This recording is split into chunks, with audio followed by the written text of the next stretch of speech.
또 이렇게 또 매주 화요일 날 저도 이제 이 시간 기다려지기도 하지만 이렇게 또 이렇게 참석해 주셔서 너무나 감사드리고 고맙습니다. 이제 우리 목사님께서 뭐 하브루타와 여러 가지 이제 코칭 그다음에 이제 탈무드 뭐 기타 고전들 이렇게 연결해서 이렇게 강의를 좀 말씀하셨는데 사실상 이 모든 것은 이런 얘기를 해요. 모든 것은 다 연결되어 있다고 그러죠. 연결되어 있다. 자, 한번 유대인들은 어떤 생각을 하냐면 하늘과 땅도 연결되어 있다 생각을 하죠. 그래서 밑에서 바다에서 혹은 강에서 이렇게 수증기가 올라와서 결국 하늘로 올라가면 이제 구름을 형성하고 또 구름이 다시 또 아래로 내려보내잖아요.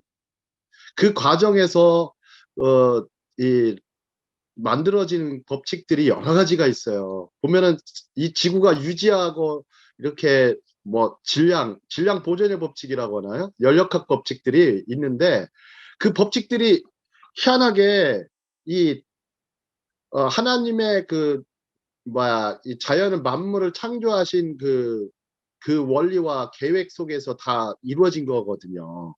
그렇기 때문에 우리가 이제 자연 만물을 통해서도 어마어마한 것들을 발견을 많이 하는데 사람들도 다 마찬가지거든요. 사람들도 대부분 다 뭐를 통해서 많이 하냐면 서로 다 연결되어 있는데 그 연결을 다른 말로 하면 이제 관계라고 하죠.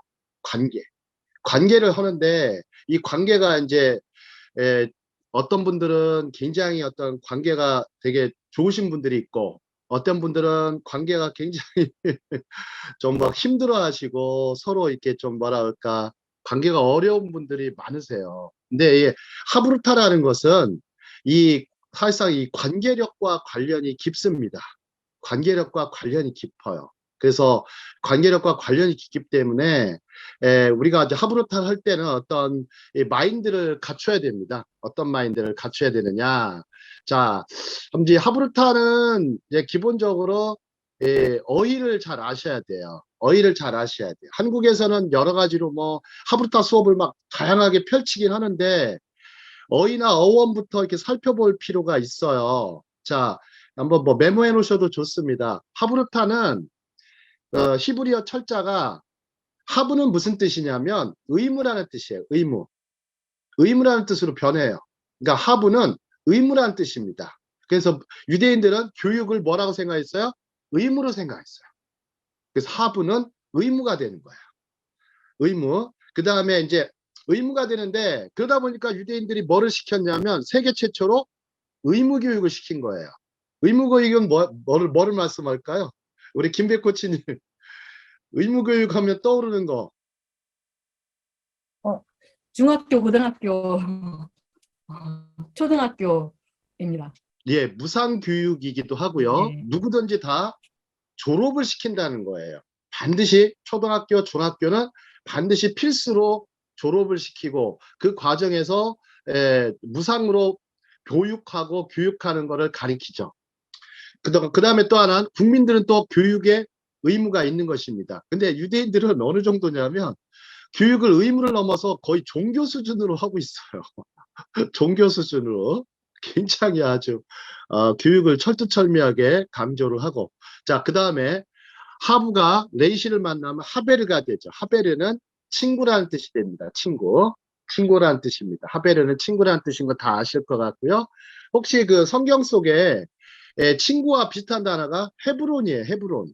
근데 헤브론은 우정이란 뜻이에요. 우정. 헤브론은 우정이란 뜻이에요. 프렌드십이에요.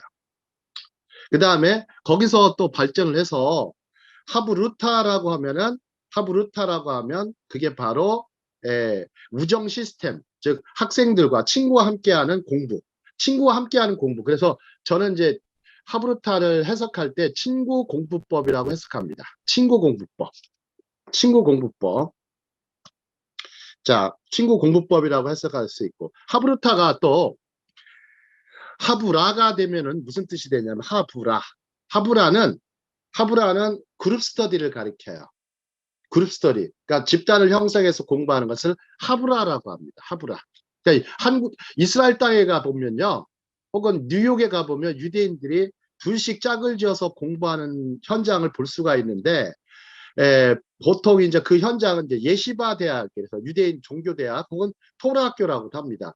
토라학교나 탈무드 학교에서는 둘씩 짝을 지어서 공부하는 방식을 갖는다면, 일반 대학이나 중고등학교에서는 둘씩보다는 넷씩 혹은 다섯씩 정도 하는 과정을 하브라라고 합니다. 그 다음에 또 하나가 히브르가 있어요.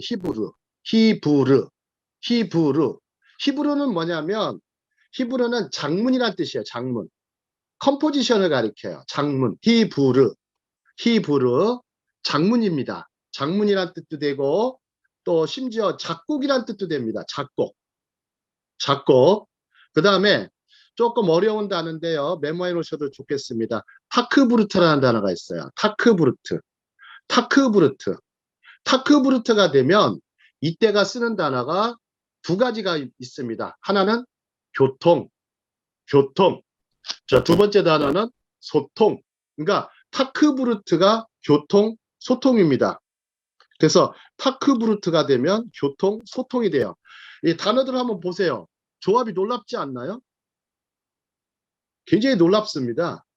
학습, 우정, 소통, 관계 이런 거와 다 관련돼서 굉장히 하브루타가 다양하게 쓰이는 걸 볼 수가 있어요.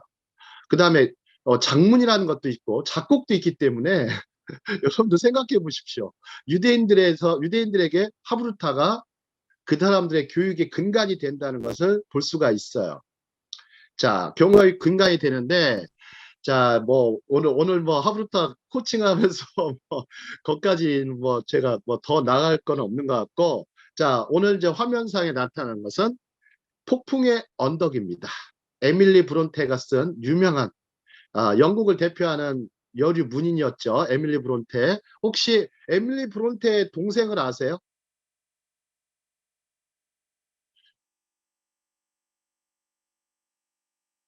자, 샤롯 브론테라는 게 혹시 뭐 그런 거 보신 적 있을 거예요. 열정과 냉정 뭐 이런 거 책.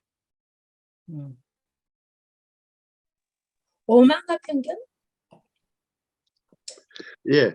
이 브론테 자매들이 영국에서는 거의 천재 작가들이에요. 근데 이제 에밀리 브론테는 이제 폭풍의 언덕을 썼는데, 제가 왜 여기를 등장시켰냐면, 우리 인생이 자칫하면 폭풍의 언덕에 서 있는다는 느낌이 가끔 들어요. 폭풍의 언덕에 서는데 살아가면서 이런 순간을 맞이하는 사람들이 많죠. 폭풍의 언덕. 자, 폭풍의 언덕에 서는데 뭐 그런 얘기를 뭐 계속할 필요 없는 것 같고, 그 다음 장에 보시면 폭풍의 언덕과 관련된 얘기가 하나 나옵니다. 한번 보시죠. 중국의 한 고사 이야기입니다. 중국의 한 고사 이야기인데, 이게 이제 제가 이제 코칭 과정을 뭐 문서를 작성하면서 꼭 넣고 싶은 이야기였어요. 자, 뭐 여기 얘기는 어떤 여자가 성인을 찾아갑니다. 그래서 자신이 지금 처한 끔찍한 절망에서 벗어나게 해달라고 부탁합니다. 저를 이 고통에서 벗어나게 해주십시오. 그러자 성인은 말합니다. 돌아가서 한 번도 슬픔을 겪어본 적이 없는 집을 찾아 그 집에 있는 겨자씨를 구해오시오. 그럼 그 겨자씨를 가지고 당신의 고통을 낫게 해주겠어. 이렇게 했어요. 여기서 고통은 뭐 아마 폭풍의 언덕과 같은 비슷한 단어죠. 그래서 그 여자는 고을에서 가장 크고 아름다운 집을 찾아갑니다. 분명 이 집에 있는 사람들은 슬픔을 한 번도 겪어본 적이 없는 팔자가 늘어진 사람들일 거야 라고 생각했죠. 그래서 대문을 두드렸습니다. 그러자 한 노부부가 그녀를 맞이합니다. 저를 좀 도와주십시오. 전 지금 한 번도 슬픔을 겪어본 적이 없는 집을 찾고 있어요. 이건 제게 중요한 일이랍니다. 그러자 노인이 말하죠. 미안하오. 집을 잘못 찾아오셨어. 하면서 자신들에게 일어난 끔찍한 사건과 사연들을 털어놓기 시작합니다. 여자는 오히려 노부부를 위로하죠. 그래서 자신의 처지를 잠시 잊게 됩니다. 그래서 이 집 저 집 다니다가 겨자씨 찾는 일을 나중에 포기를 하죠. 그러면서 뭐를 해요? 그래서 오히려 지친 사람들을 위로하고 슬퍼하는 사람들을 다독였습니다. 그러는 사이에 자신의 고통이 머나먼 이야기처럼 느껴졌죠.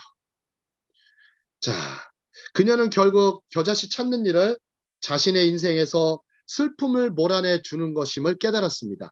생각해 보십시오. 겨자씨 찾는 일이 슬픔을 몰아내는 일이라는 거. 자, 근데 이제 성경에는 좀 재밌는 말이 있죠. 겨자씨만한 믿음만 있어도 산을 옮긴다. 산을 옮긴다. 자, 우리에게도 겨자씨를 찾는 지혜가 필요한데요. 예, 인생의 라이프 코칭은 바로 이렇게 겨자씨를 찾는 지혜라고 생각합니다. 겨자씨를 찾는 지혜. 저 자신도 뭐 다들 뭐 저도 슬픈 일, 힘든 일, 절망스러운 일을 뭐 자주는 아니지만 가끔씩 겪었습니다. 혹시 여기 계신 분 중에 뭐 한 분 정도 말씀해 주시면 좋을 것 같아요. 슬픈 일이나 정말 절망스러운 일. 보통 뭐 세상 관계가 다 이해관계가 많지 않습니까? 이해관계도 많고 또 사람들은 그냥 막 말로 이렇게 해가지고 사람을 고통스럽게 하고 힘들게 하는 그런 게 많죠. 하여튼 모르겠습니다. 여기서 글에 제가 써놨지만 겨자씨를 찾는 지혜를 좀 우리가 필요하지 않나 싶습니다. 겨자씨를 찾는 지혜. 폭풍의 언덕에 서 있다고 한다면 반드시 겨자씨를 찾는 지혜. 어떤 분이 저하고 상담을 한 적이 있었어요. 되게 이제 우울증이 좀 심한 분이었는데 그 우울증 약이 정신과적으로 우울증 약이 없어요. 예, 우울증 약보다는 이제 잠을 잘 자게 하는 약이 많거든요. 약간 수면제나 수면 유도제를 많이 넣어가지고 잠을 많이 자면 기분이 좀 많이 좋아지거든요. 그다음 이제 햇볕 쐬라 이런 얘기도 하는데 뭐 그건 저는 좀 상투적인 말 같고 실제적으로 몸을 움직여야 되거든요. 우울증. 자, 우울증에 가장 좋은 어떤 것이 우울증에 가장 좋은 거 있을까요? 혹시 한번 누가 한번 말씀해 주십시오. 우울증에 좀 가장 좋다고 생각하시는 거. 왜 삼일체 목사님 어떠세요? 우울증에 가장 좋다고 생각하시는 것은? 네가 제일 재미있고 재미있다고 생각되고 하고 싶은 거를 해라. 아, 뭐 다른 분 한번 말씀해 주시죠.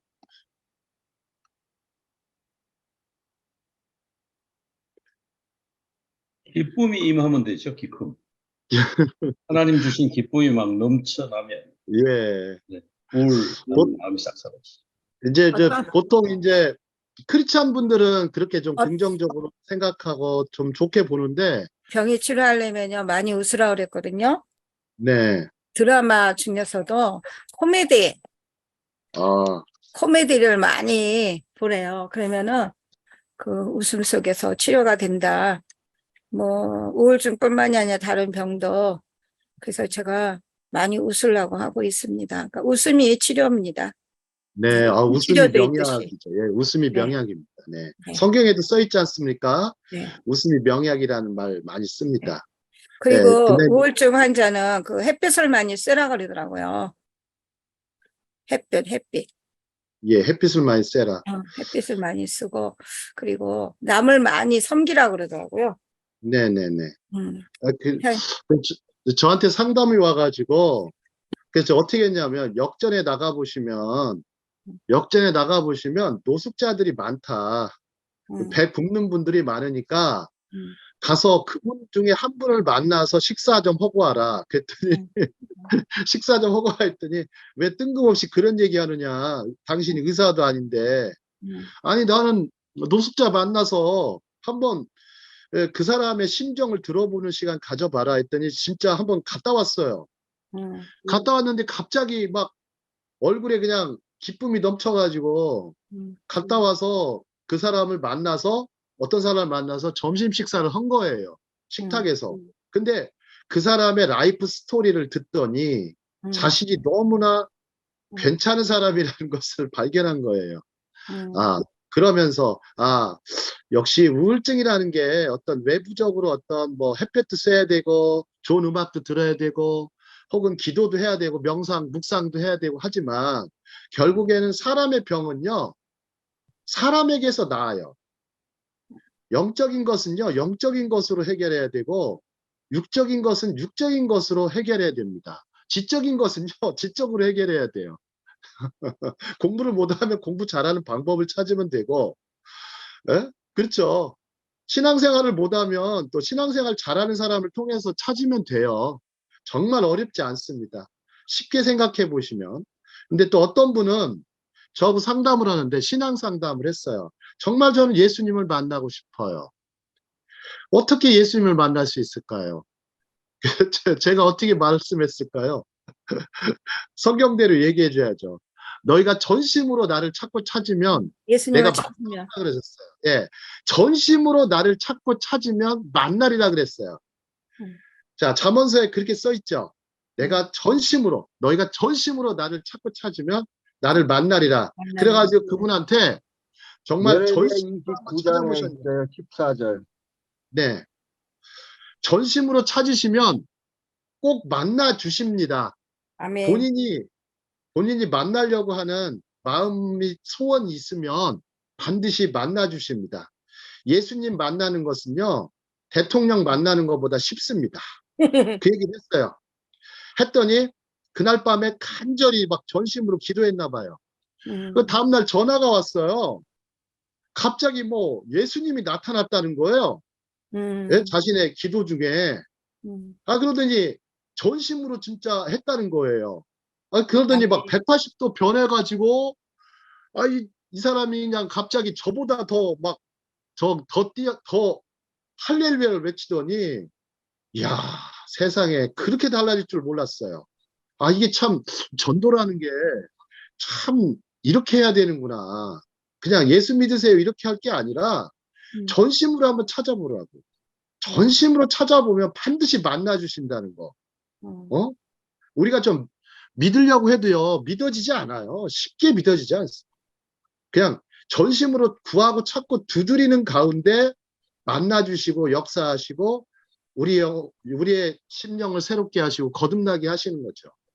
그 거듭난 영혼이면 충분할 것 같은데요. 예.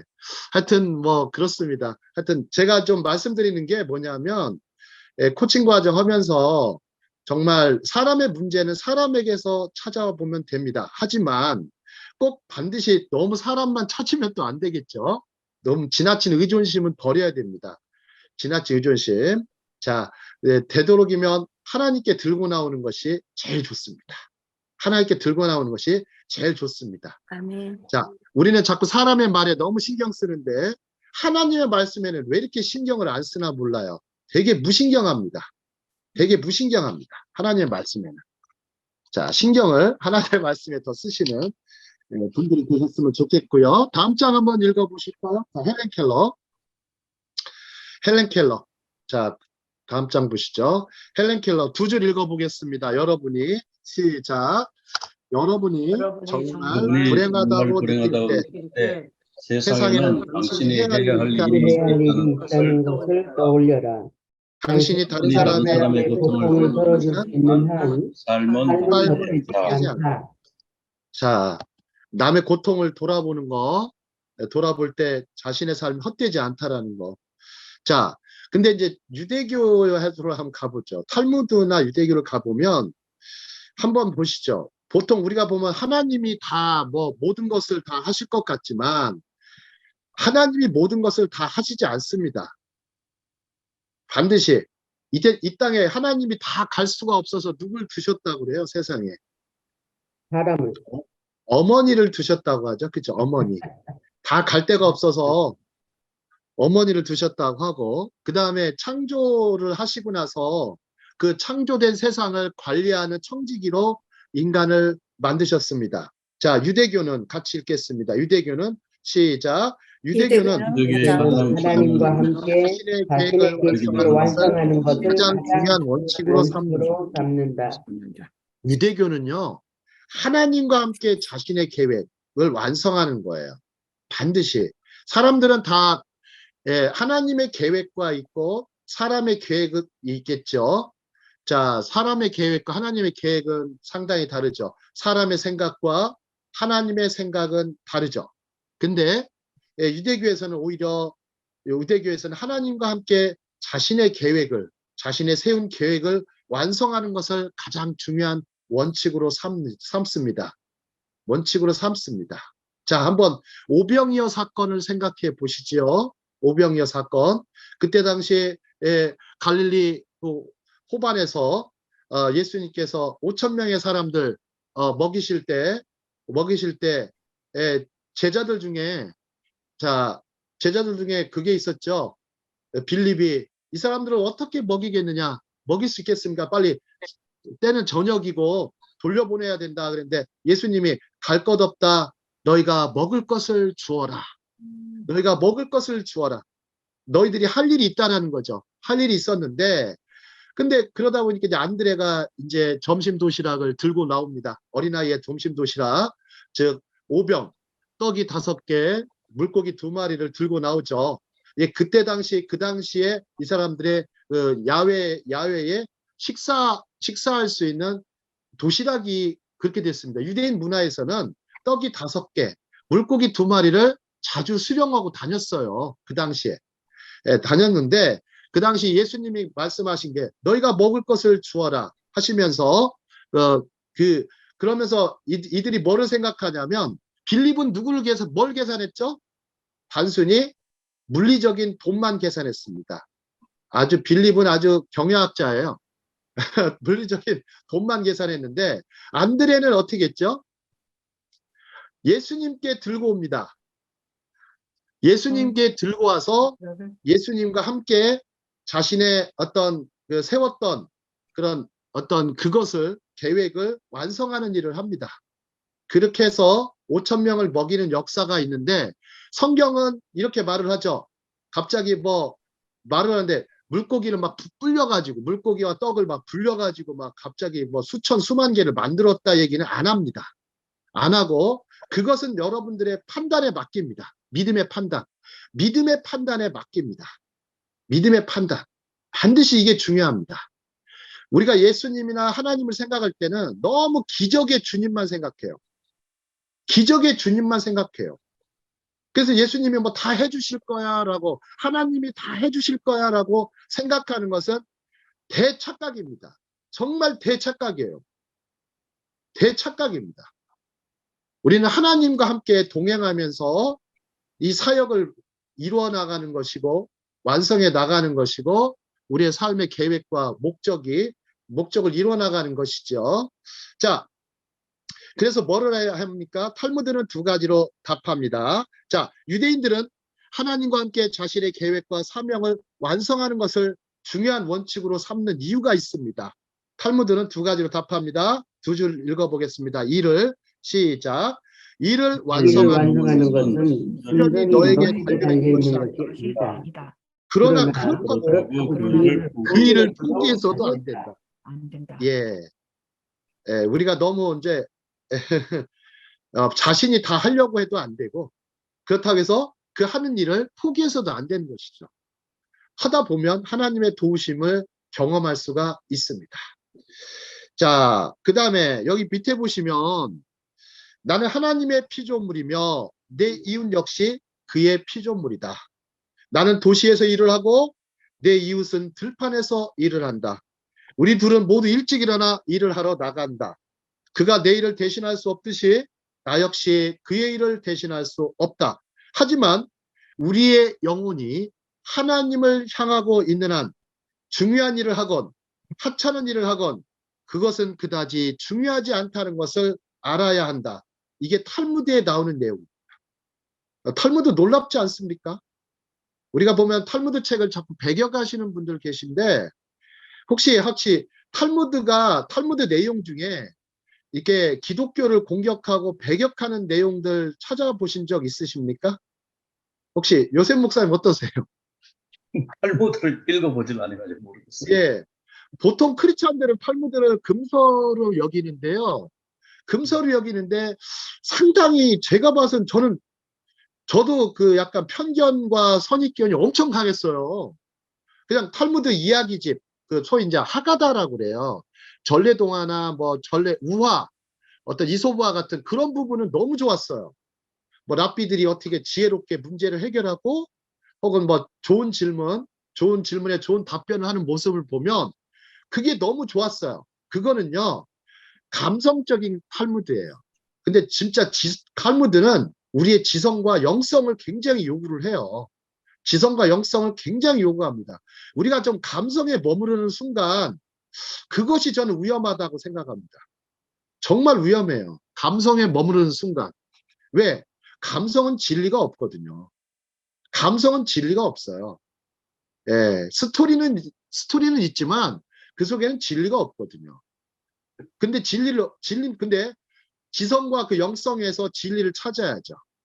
그것이 진리가 뭐만 만나요? 스토리랑 반드시 만나야 됩니다. 진리가 스토리랑 반드시 만나야 됩니다. 자, 그래서 한번 보시죠. 다음 장에 한번 보시죠. 자, 하시디즘 한번 읽어보도록 하겠습니다. 시작. 사람의 사람의 능력에 한계가 한계가 없으며 가장 높은 곳은 모두에게 열려 모두에게 있다. 열려 있다. 다만 최고가 될 수 있느냐는 당신의 당신의 선택에 선택에 달려 있다. 달려 있다. 하시디즘은 원래 그 헤세드, 은혜라고 해가지고 이 사람들이 이제 은사주의자라고 그래요. 유대인들의 약간 신비주의이기도 하고요. 은사주의입니다. 그래서 헤세드에서 나온 단어예요. 그래서 은혜, 은총, 은사 이거와 관련된 그런 사람들이 추구하는 신비주의입니다. 그래서 이 사람들은 굉장히 가장 높은 곳은 모두에게 열려 있다. 그래서 이것을 최고가 될 수 있느냐는 당신의 선택에 달려 있다. 열심히 이제 우리가 선택을 잘해야 되겠죠. 모든 것이 다 선택 아니겠어요? 선택입니다. 내가 무엇을 선택하느냐에 따라서 그 선택한 대로 뭐 결과가 다 나오는 것은 아니지만 선택한다고 해서 선택한 거에 대해서는 어느 정도의 결과가 나옵니다. 그걸 유효성이라고 그래요. 유효성. effectiveness라고 합니다. 영어로. 유효성이 반드시 있어요. 우리가 선택한 거에 따라서 결과가 달라질 수 있다는 거, 혹은 성과가 달라질 수 있다는 거.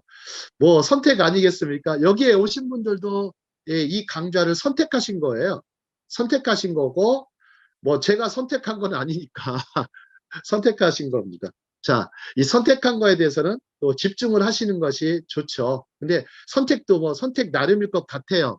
정말 괜찮은 선택을 하셨다면 거기에 집중을 해서 그 결과를 만들어내는 것은 여러분들의 몫인 것 같아요. 저와 여러분들의 몫인 것 같아요.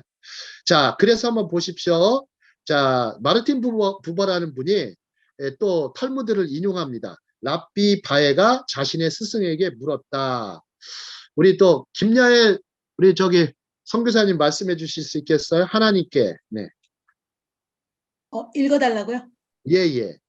하나님께 헌신하는 방법을 가르쳐 주십시오. 그러자 스승이 대답했다.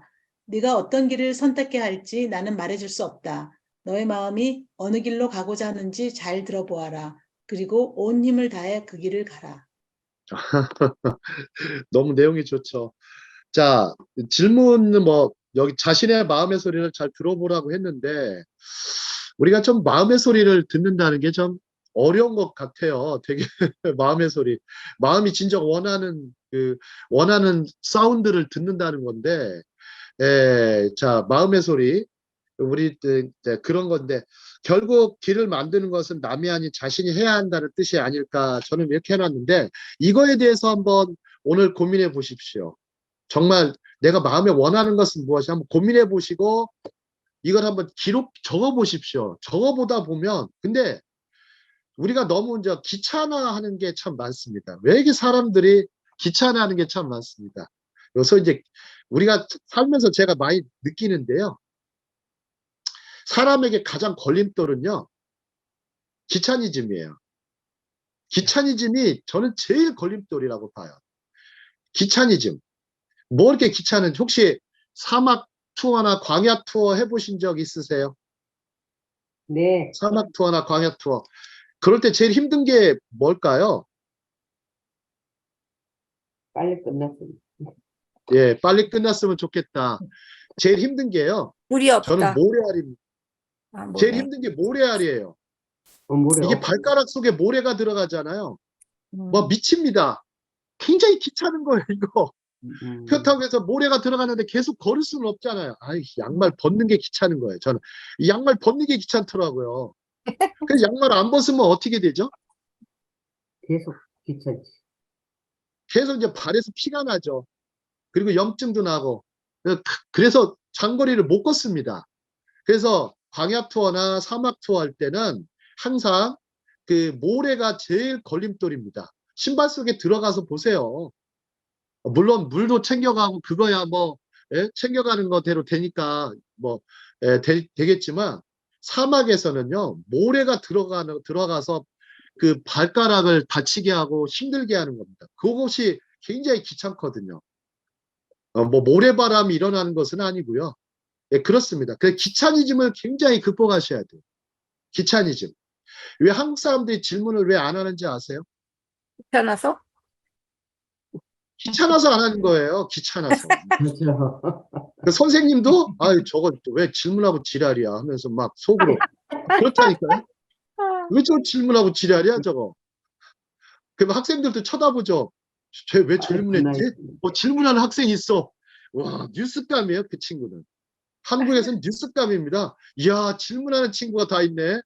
우와 쟤 하부루트 하는 거 봐. 뭐 이러면 안 되죠. 와 근데 선생님들도 다 귀찮죠. 왜 질문하고 지랄이야? 막 속으로 막 저거. 또 선생님들도 질문을 받아주질 않아요. 왜? 답변할 줄 모르니까. 제가 만난 교수님들 중에요. 90%는 답변을 못 하시더라고요. 제 질문에. 90%는 답변을 못 하더라고요. 좀 어렵고 난해한 질문 있잖아요. 제가 이제 경영학, 경제학을 공부했는데 어렵고 난해한 질문을 던졌더니 교수님이 답변을 못 해요. 왜냐하면 질문에 답변한 경험이 별로 없는 거예요. 그분은. 그냥 학위만 박사지. 학위만 박사지. 야, 참. 그때 느꼈던 감정은 질문은 하지 말아야 되겠다. 왜 평생 질문을 안 한다. 그다음부터는 저는 어떤 모임에 가도 질문을 안 했습니다. 그러다가 이제 외국 가가지고 이제 그때부터는 질문을 많이 던졌죠. 자, 이런 게 있어요. 질문을 안 하게 되면 어떤 현상이 일어납니까? 질문 안 하게 되면 어떤 현상이 일어날까요? 우리 이선미 라삐님 발전이 없고요. 네, 그리고 자기가 전달한 게 정말로 제대로 전달이 됐는가, 얼마나 알고 있는가, 그런 예. 거가 모를 것 같아요. 네. 보통 유대인들이 답변하는 유형이 있어요. 요거를 잘 아시면 쉬워요. 자, 유대인들은요, 질문 속에 답이 있다고 생각해요. 질문 속에 답이 있다. 그러면 잘 보세요. 제가 이제 질문했잖아요. 질문을 안 하고 살면 어떻게 되느냐? 거꾸로 생각해 보시는 거예요. 질문 질문을 안 하면 받는다. 그렇죠. 평생 질문 받고 살아야 돼요. 너는 왜 그렇게 살아? 너 왜 그래? 왜 그렇게 살아? 맨날 그런 질문 받아야 돼요. 왜 그 모양이야? 뭐 이렇게. 질문 받고 삽니다. 질문 안 하면요. 질문 받고 삽니다. 예. 꼭 질문을 많이 하십시오. 특히, 예, 같은, 또래 분들한테도 질문 많이 던지시고, 또 굉장히, 손자가 됐던, 손녀가 됐던, 학생이 됐던, 혹은 신자가 됐던, 다 질문을 많이 하십시오. 그냥 안녕하세요만 하지 마시고요. 네. 안녕하십니까? 그 다음에 또 끝나고 나면 안녕히 가십시오. 자, 교회에서는 이 세 단어밖에 두 단어인가요? 세 단어만 한대요. 안녕히 가십시오. 어서 오십시오. 안녕히 가십시오. 그리고 중간에 뭐예요? 아멘. 요거만 끝. 예, 아멘만 하고 갑니다. 그 다음에 조용히 밥 먹고 가죠. 교회에서 그것만 할 거예요, 그냥. 이제 어서 오십시오. 어서 가십시오. 아멘. 요거만. 예. 문제입니다. 제가 봐도. 교재가 너무 없는데 교재하시려면 질문 던져보십시오. 그러면 교재가 그냥 풍성해집니다. 단순해요. 단순해요. 예. 질문을 회피하시는 분들이 있겠죠. 질문을 회피하는 분들이 있지만 거의 대부분 질문을 받습니다. 네. 질문하는 거를 두려워하지 마십시오. 자, 다음 장을 보시죠. 다음 장을 보시면 랄프 왈도 에머슨이 있습니다. 이분은 좀 특이한 말을 했어요. 자, 같이 한번 읽어보겠습니다. 인생의 시작. 인생의 가장 가장 가치 있는 보상. 즉 즉 사람이 누릴 사람이 수 있는 누릴 수 최고의 있는 행운은 최고의 행운은 좋아하는 취미를 취미를 가지는 가지는 것이요. 것이요. 그 안에 안에서 일과 일과 행복을 행복을 가져오는 행복을 것이다. 발견하는 것이다. 좀 전에 이제 사무엘채 목사님께서 좋아하는 일을 해라 그랬는데 좋아하는 취미를 가지는 것이다. 어제째 뉴스 보셨어요? 미국의 104세 할아버지. 104세 할아버지가 던진 그 말이 너무 멋있었어요. 건강의 비결이 뭐냐, 장수의 비결이 뭐냐니까, 좋아하는 일하고 사는 거야. 단순하더라고요. 그냥 좋아하는 일하고 사는 거요. 뭐, 그 말인데, 얼마나 좋아하는 일을 했으면, 오래 사는 비결은 단순하더라고. 예. 뭐, 건강 관리해라, 달리기 해라, 운동해라, 뭐, 그런 얘기 안 하고, 그냥 좋아하는 일을 해라, 좋아하는 취미를. 그래서 오늘부터 좀 취미가 없으신 분들은 귀찮더라도 하나 만들어 보십시오. 제발 귀차니즘을 극복하셔야 됩니다. 아유, 취미 갖는 것도 귀찮아. 아유, 취미 갖는 것도 귀찮아. 악기 하나 다루는 것도 귀찮아. 아유, 글씨 쓰는 것도 귀찮아. 아유, 듣는 것도 귀찮아. 밥도 귀찮아. 청소도 귀찮아. 하여튼 그거 극복하셔야 돼요. 극복 못 하시면 평생 이제 질문 받고 삽니다. 왜 그렇게 살아 하면서. 그 뭐 질문도 아니죠. 자, 그 다음에 이제 여기 마이클 림버거라는 이제 심리학자면서 철학자인데, 자, 이 부분, 뭐 이선미 라삐님 한번 읽어보실 수 있겠어요? 네. 이 지구상에, 네. 이 지구상에 쓸데없이 자리만 차지하고 있는 사람은 아무도 없다. 우리 모두는 어딘가에 쓰일 목적을 위해 창조되었다. 목적을 이루기 위해서는 할 수 없다라는 생각을 마음에서 떨쳐버려야 한다.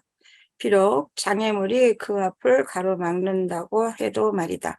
힘들지만 목적을 향해 최선을 다해 노를 저어가는 것은 우리가 다른 길을 가면서도 결코 맛볼 수 없는 기쁨과 환희를 가슴 가득히 채워줄 것이다.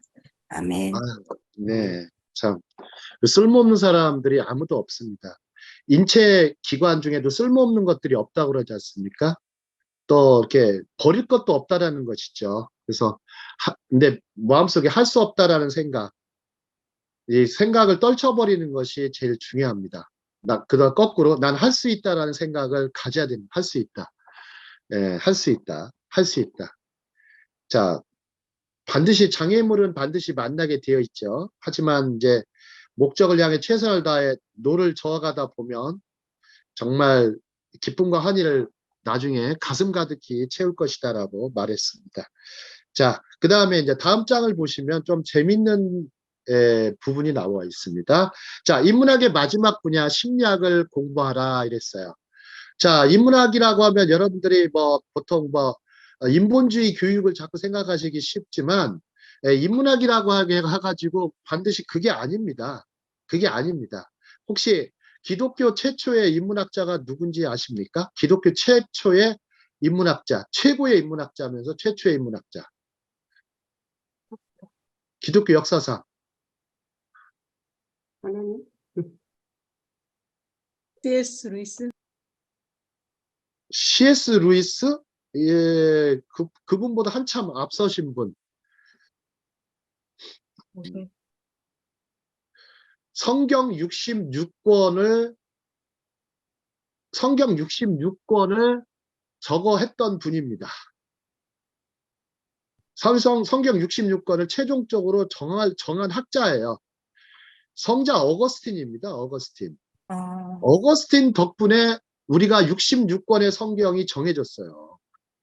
어거스틴이 없었다면요, 이분이 이제 공의회에 가서, C.S.를, 그 공의회를 시노드라고 그래요. 카톨릭 용어로 시노드. 시노드라고 들어보셨죠?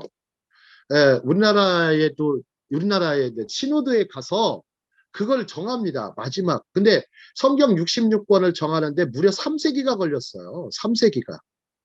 이게 그냥 나온 게 아닙니다. 근데 그 어거스틴이 최초의 인문학자로 들어가요. 기독교 신학으로 들어가지만 인문학자로 들어갑니다. 그래서 인문학에서 깊이 다루는 책이 뭐냐면 참회록이에요. 참회록. 참회록입니다. 혹시 세계 참대 참회록 기억나십니까? 삼일체 목사님 어떠세요? 세계 여러 가지 참회록이 있지 않습니까?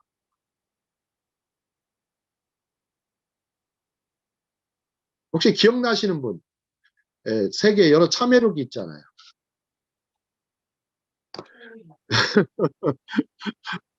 별로 뭐 관심이 없어요. 자, 또 톨스토이의 참회록이 있습니다. 톨스토이 참회록이 있고요. 어거스틴의 참회록이 있고, 또 하나가 누구? 루소의 참회록이 있습니다. 루소의 참회록이 있고요. 요한 웨슬레의 참회록이 있습니다. 예, 이 세계 4대 참회록 중에 하나인데요. 예, 그 다음에 또 우리 저 윤동주 분의 시 중에 참회록이 있어요. 또 이게 뭐냐면 이 참회록을 썼다는 것 자체를 보면 굉장히 그 속에 뭐가 많이 담겨 있어요. 인간적인 갈등, 욕망, 온갖 상처, 고통, 괴로움 그런 것들이 다 담겨 있어요. 그래서 참회록을 꼭 읽어보셔야 돼요. 참회록. 거기에 핵심적으로 보시면 참회록 속에 심리학이 담겨 있어요. 심리학이 다 담겨 있습니다. 그래서 어거스틴은 굉장히 우리가 좀 깊이 지금도 제가 봐도 어거스틴 연구를 하실 필요가 있어요. 하실 필요가 있어요. 여러 가지 뭐 좋은 신학서적들 많은데요. 신학서적은 이제 멈추셔야 돼요. 솔직히 말씀드리면. 신학 지식은 멈추셔야 돼요. 더 많이 갖는다고 해서 오히려 버리시는 게 더 좋습니다. 솔직히 말씀드립니다. 그러나 우리가 인문학적인 부분에서 이런 부분은 굉장히 필요합니다. 사람들을 이해하는데 가장 좋은 거거든요. 사람들을 이해하지 못하고 어떻게 혹은 자기 이해가 없이 어떻게 우리가 세상에서 사역을 하고 목회를 하고 심지어 사람을 관리하고 사람을 다루고 이럴 수가 없지 않습니까? 아까 처음부터 관계를 얘기할 때 이런 부분들 놓치지 않으셨으면 좋겠습니다. 자, 그러면 심리학은 과연 우리의 재능을 어떻게 생각할까?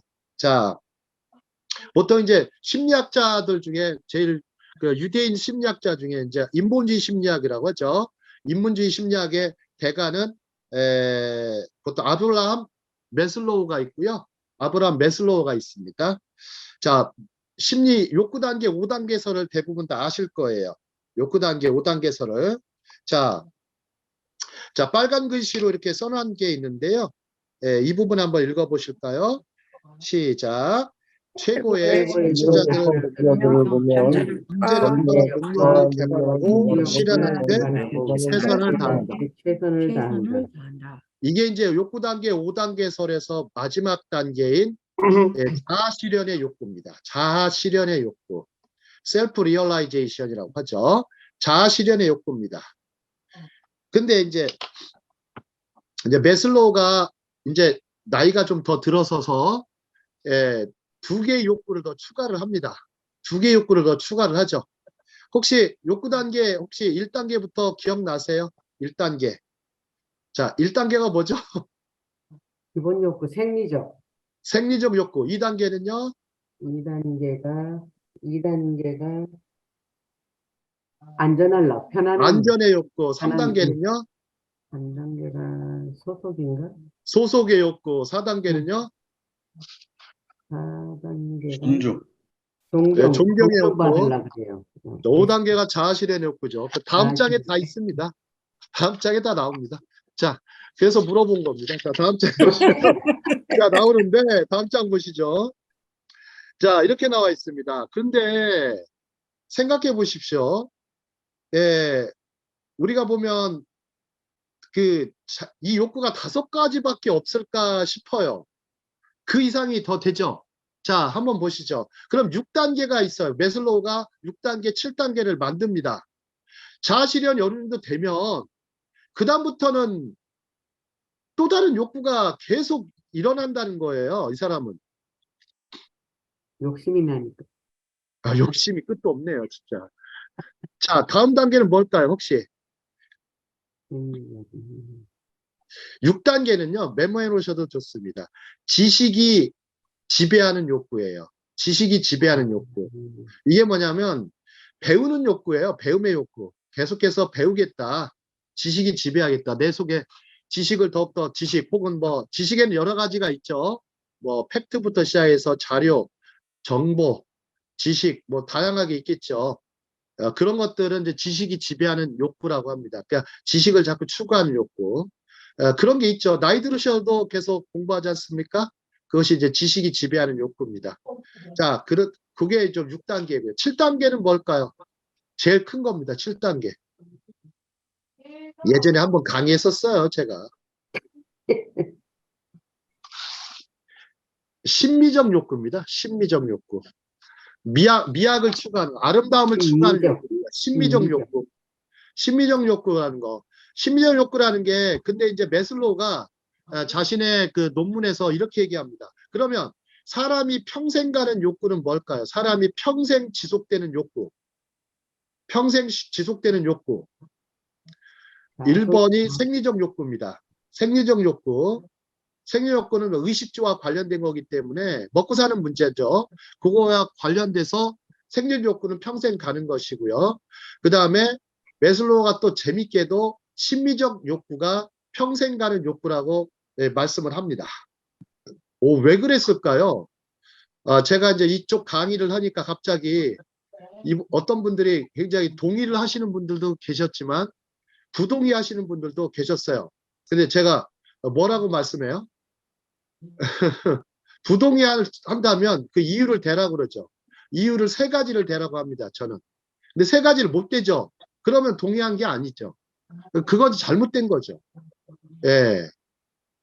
그만큼 이해력이 짧은 거기도 하고 공부가 안 되는 거예요. 그분들은. 예, 공부가 안 되는 거예요. 자, 지난번에 이제 공부에 대해서 심미적 욕구 한번 보시죠. 어떤 유치원 원장 선생님이 이제 제 강의를 듣다가 자신의 인생에 심미적 욕구가 생겼다라는 욕구를 가졌던 순간이 있었다는 거예요. 초등학교 1학년 때 그 개울이 넘쳐가지고 비가 너무 많이 와서 개울이 넘쳤어요. 근데 학교 선생님이 바지가랑이를 걷고 양복 바지를 걷고서 아이들 1학년 어린이들을 등에 업어서 개울을 건넜다고 해요. 징검다리가 있는 개울이었겠죠. 개울을 건너면서 그때 선생님 등에 업혀가지고 가는데 그 순간 그런 생각이 되었대요. 내가 이 선생님처럼 좋은 선생님이 되어야 되겠다. 아이들을 잘 사랑하고 아이들을 돌봐주고 하는 좋은 선생님이 되어야 되겠다. 그 순간은 아주 아름답고 심미적인 미학적인 순간이었습니다. 그래가지고 나중에 유아교육과에 들어가서 젊은 나이에 유아교육과에 들어가서 지금 유치원 원장을 하고 지금은 은퇴하셔서 그와 관련된 글을 쓰시는 작가가 되셨어요. 작가가 되셨어요. 그러면서 저한테 하신 말씀이 이 작가가 됐을 때도 심미적인 순간이 있었다. 왜요? 글을 읽는데 너무 감동받은 글들이 너무 많더라는 거예요. 감동적인 글들이 너무 많더라는 거예요. 그러니까 지식을 추구하던 나이가 아니잖아요. 60이 넘으시면. 지식을 추구하는 나이가 아니에요. 근데 60이 넘으셔서 뭐를 쓸까 하다가 보니까 감동적인 글을 써야 되겠다 해서 감동적인 글을 쓰는 작가가 되셨습니다. 자, 그런 심미적인 글을 쓰는 작가가 됐어요. 저도 이제 이렇게 어쩌다가 이렇게 된 건 아닌 것 같고요. 저도 이렇게 브라이드 TV에 나와가지고 어쩌다가 이렇게 갑자기 뭐 한다고 그냥 이렇게 좀 그렇게 주제넘게 하는 것 같기도 하지만 저도 이런 순간이 있었습니다. 저희 순간.